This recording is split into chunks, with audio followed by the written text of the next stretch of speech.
continue to get you more reaction now on the passing of the Arch on this Sunday morning. Loren Braithwaite-Kabosha heads up the community-based Buddhist organization SGI South Africa, and she joins us now. Loren, thank you very much indeed for your time.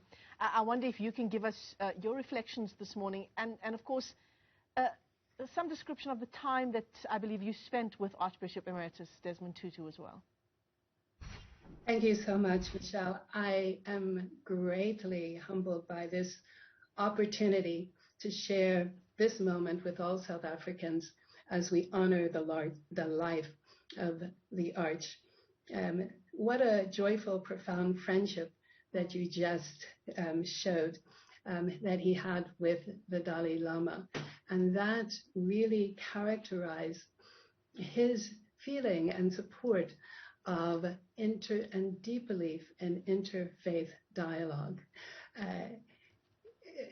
I'm just so inspired by their laughter, which comes from the depths of their life, and how they were to really enjoy engaging in dialogue about the commonality of different faith traditions. And they wrote together a book called The Book of Joy, which was based on their dialogue and was recently published. In terms of my personal interaction with the Archbishop, we shared profound support for Ubuntu and for human dignity. I think the Archbishop, for me, really encapsulated the concept of Ubuntu, which he popularized globally. He was spirituality in action, a role model of living with wisdom, courage, compassion, and yes, his irrepressible humor.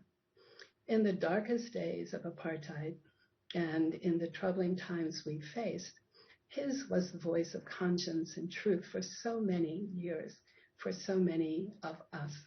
As a crusading and fearless anti-apartheid leader who was anchored in his faith, which won him a Nobel Prize in 1984, his was the voice of compassion as so many people buried their loved ones or were killed by the forces of the apartheid regime.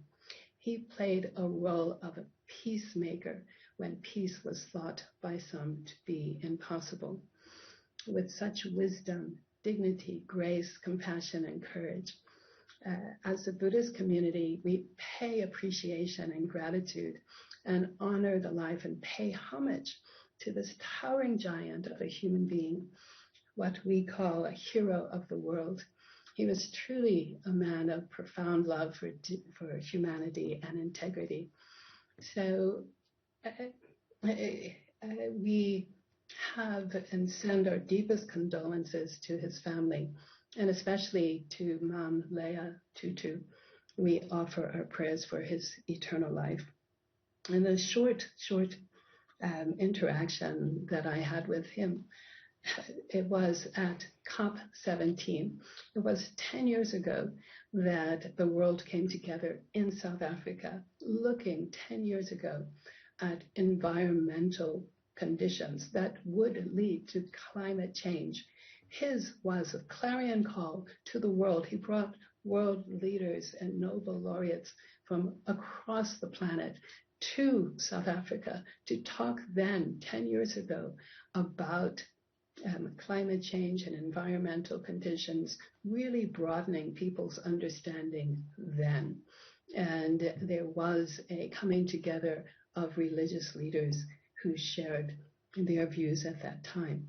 Also, I was very fortunate to be able to be part of the birthday celebration for his dear, dear wife, Leah, and as well as his now 10 years ago, 80th birthday celebration, coming to his home and meeting with his family. Those are precious, treasured moments.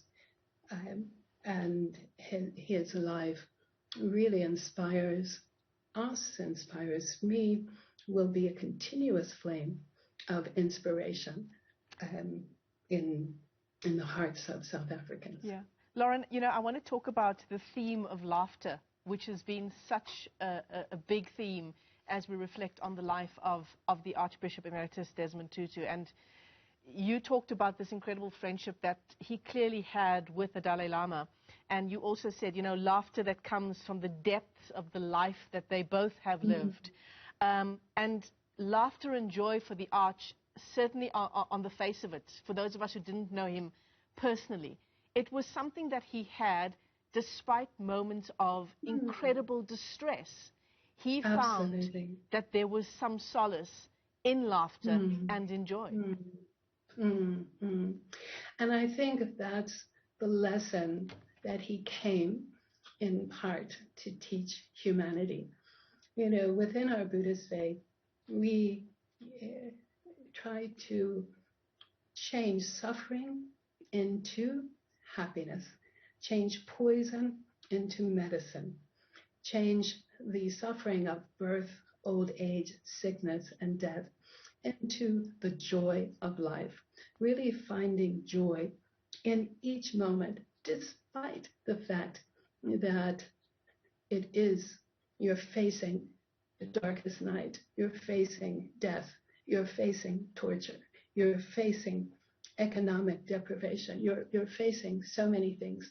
But as a human being, we have the capacity through our spirituality, through our religious faith, to mine deeply into the power and the passion for life itself. Absolutely. That we can find joy in the moment, the joy of our shared humanity. Loren, I want to thank you for your time this morning, and I really do apologize for interrupting you.